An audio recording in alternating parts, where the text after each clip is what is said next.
اللهم صل على سيدنا ومولانا محمد وعلى سيدنا علي وسيدتنا فاطمة وسيدتنا زينب وسيدنا حسن وسيدنا حسين. اعوذ باللہ من الشیطان الرجیم. بسم اللہ الرحمن الرحیم. الحمد للہ رب العالمین والصلاة والسلام علی اشرف الانبیاء والمرسلین واہل بیتہ الطیبین الطاہرین المعصومین. اما بعد. سورہ مبارکہ یوسف آیت نمبر 64 سے آیت نمبر 64 سے 69. بات یہاں تک پہنچی تھی کہ برادران یوسف نے یعقوب علیہ السلام کو کنونس کرنے کی کوشش کی کہ کسی طرح سے وہ بنیامین کو بھی اپنے ساتھ لے جائیں تاکہ اگلی مرتبہ انہیں زیادہ غلہ مل سکے جو جناب یوسف علیہ السلام نے وعدہ کیا تھا. ظاہر ہے کہ وہ یوسف علیہ السلام کو پہچان تو نہیں رہے تھے، مگر اس موقع پر حوالہ بار بار جو یوسف علیہ السلام کا منصب تھا اس کا دیا جا رہا تھا کہ مصر میں جو اس وقت صاحب اقتدار ہے اس نے ان سے یہ وعدہ کیا ہے.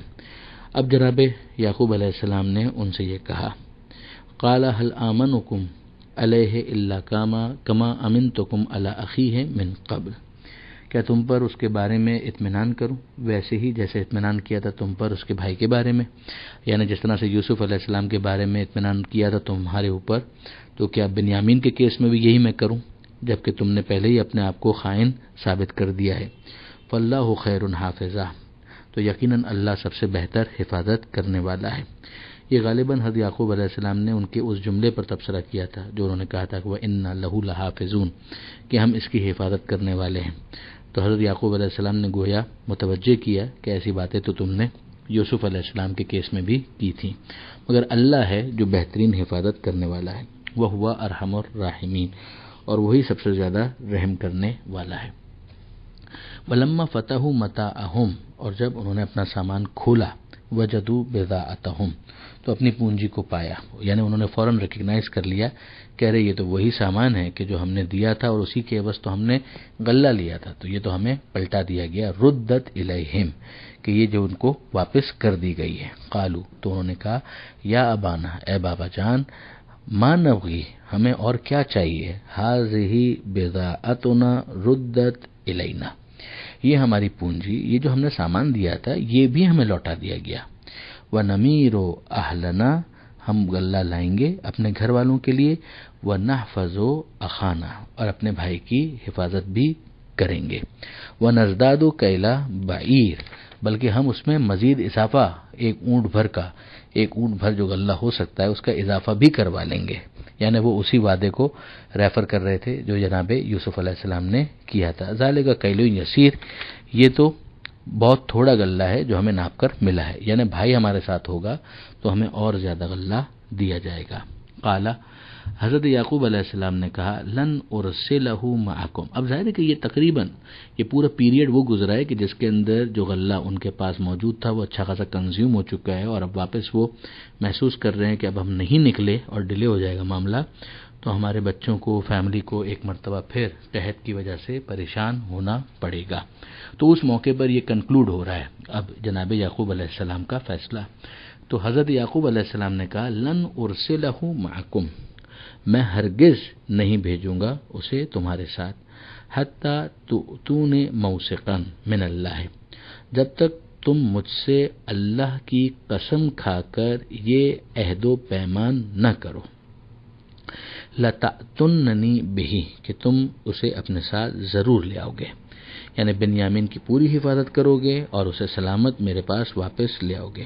إِلَّا أَن يُحَاطَ بِكُمْ، ہاں مگر اس کے سوائے اس کے کہ تم سب گھیر لیے جاؤ، یعنی واقعی کوئی جینون بات ہو جائے خدا نہ کرے تو ایک الگ بات ہے، ورنہ تم مجھ سے وعدہ کرو کہ تم کوئی کوتاہی نہیں کرو گے، اسے سلامت میرے پاس واپس لے کر آؤ گے.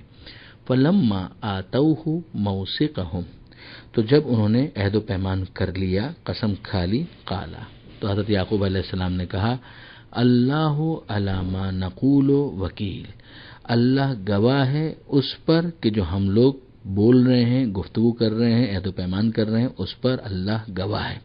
وکیل کا لفظ یہاں پر گواہ کے معنی میں استعمال ہوا ہے۔ وقال، اور اس موقع پر حضرت یعقوب علیہ السلام نے ایک اور نصیحت بھی کی، یا بنیا، اے میرے بیٹوں، لا تدخلوا من باب واحد، دیکھو ایک دروازے سے شہر کے اندر نہ جانا۔ ظاہر ہے کہ اس زمانے کے اندر بھی یہ رواج تھا کہ دیوار ہوتی تھی شہر کے گرد، اور اس میں مختلف دروازے ہوتے تھے جو انٹری اور ایگزٹ کے لیے، دخول اور خروج کے لیے استعمال ہوتے تھے۔ تو حضرت یعقوب علیہ السلام نے اس موقع پر یہ نصیحت کی کہ ایک ہی دروازے سے داخل نہ ہونا۔ ممکن ہے کہ اس کی ایک وجہ یہ ہو کہ حضرت یعقوب علیہ السلام یہ چاہ رہے ہوں، جو بعض علماء نے احتمال بھی دیا، کہ اگر یہ بھائی مختلف دروازوں سے داخل ہوں گے تو نظر میں نہیں آئیں گے اور پھر اندر جا کر مل جائیں گے، تو جس طریقے سے سب دوسرے افراد غلہ لیتے ہیں تو یہ بھی غلہ لے آئیں گے، دربار میں بھی جانے کی ضرورت نہیں پڑے گی کہ پتہ نہیں وہ جو مصر کے حاکم نے جو بلایا ہے تو کیا مقصد ہے۔ تو اسباب ظاہری کے تحت تو ابھی انفولڈ نہیں ہوا تھا کہ وجہ کیا ہے، مقصد کیا ہے، تو اس کو اوائڈ کرنے کے لیے حضرت یعقوب علیہ السلام نے ممکن ہے کہ یہ بات کہی ہو۔ اور دوسرا ایک احتمال دیا گیا نظر بد کے حوالے سے، کہ اتنے بھائی ہیں وہ ایک ساتھ جا رہے ہیں تو ایسا نہ ہو کہ ان کو نظر لگ جائے۔ جو نظر بد کا کانسیپٹ بہرحال ایگزسٹ تو کرتا ہے، اس کی تفصیل اپنے مقام پر۔ تو حضرت یعقوب علیہ السلام نے کہا کہ لا تدخلوا من باب واحد، کہ ایک دروازے سے شہر میں داخل مت ہونا، وادخلوا من ابواب متفرقہ، مختلف دروازوں سے داخل ہونا۔ وما اغنی عنکم من اللہ من شیء، اور دیکھو اللہ سے میں تمہیں بچا نہیں سکتا، یعنی اگر کوئی ما اغنی عنکم من اللہ من شیء، اگر کوئی اللہ نے فیصلہ کیا ہے کہ کوئی خاص ذریعہ امتحان ہونا ہے تو وہ ہوگا، لیکن بہرحال اپنی سے کوشش کرنا یہ تمہاری ذمہ داری ہے۔ ان الحکم الا للہ، فیصلہ تو بس اللہ ہی کا ہے، کچھ بھی فیصلہ کسی کا کہاں چل سکتا ہے، فیصلہ تو بالآخر اللہ ہی کا ہے۔ اور علیہ توکلت، اسی پر میرا بھروسہ ہے، وعلیہ فلیتوکل المتوکلون، اور اللہ ہی پر بھروسہ کرنے والوں کو، توکل کرنے والوں کو توکل کرنا چاہیے۔ ولما دخلوا من حیث امرهم ابوہم، جب وہ لوگ داخل ہوئے جس طرح ان کے باپ نے انہیں حکم دیا تھا، ما کان یغنی عنہم من اللہ من شیء، اور یہ بھی اپنی جگہ طے ہے کہ کوئی چیز انہیں اللہ کی تقدیر کے مقابلے میں بچا تو نہیں سکتی تھی، یعنی خدا کا تو فیصلہ یہ تھا کہ اس موقع پر برادران یوسف بنیامین سمیت دربار تک ایکسس کریں اور حضرت یوسف علیہ السلام سے ایک مرتبہ پھر ان کی ملاقات ہو۔ الا حاجتن، مگر یہ کہ ایک حسرت تھی، فی نفس یعقوب، جو یعقوب علیہ السلام کے دل میں تھی، قضا، جو انہوں نے پوری کی۔ وَإِنَّهُ لَذُو علم لما علمناہ، اور وہ یقیناً علم رکھنے والے تھے اس کا جس کا ہم نے انہیں علم عطا کیا تھا، اور اسی کو انہوں نے پہلے ہی بیان کر دیا تھا کہ اگر کوئی خاص فیصلہ پروردگار ہے تو ظاہر ہے کہ اس کے مقابلے میں تو یہ تمام تر تدبیریں کوئی فائدہ نہیں پہنچا سکتی۔ ولیکن اکثر الناس لا یعلمون، مگر لوگوں کی جو اکثریت ہے وہ نہیں جانتی۔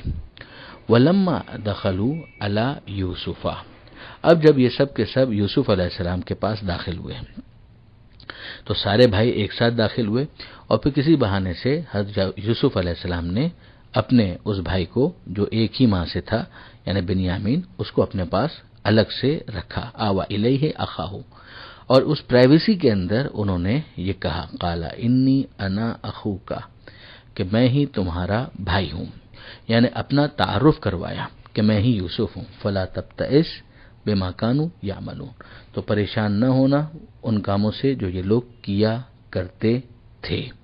یہاں پر آیت نمبر 69 پر یہ صفحہ مکمل ہوا، لیکن ظاہر ہے کہ اب یوسف علیہ السلام نے اپنے اس بھائی کو روکنے کے لیے کیا ظاہری اہتمام کیا، انتظام کیا، اس کی تفصیل ہے جو اگلے صفحے پر انشاءاللہ آ رہی ہے۔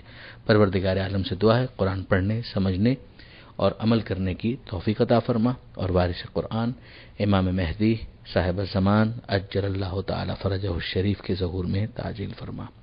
وآخر دعوانا ان الحمد للہ رب العالمین، والسلام علیکم ورحمۃ اللہ۔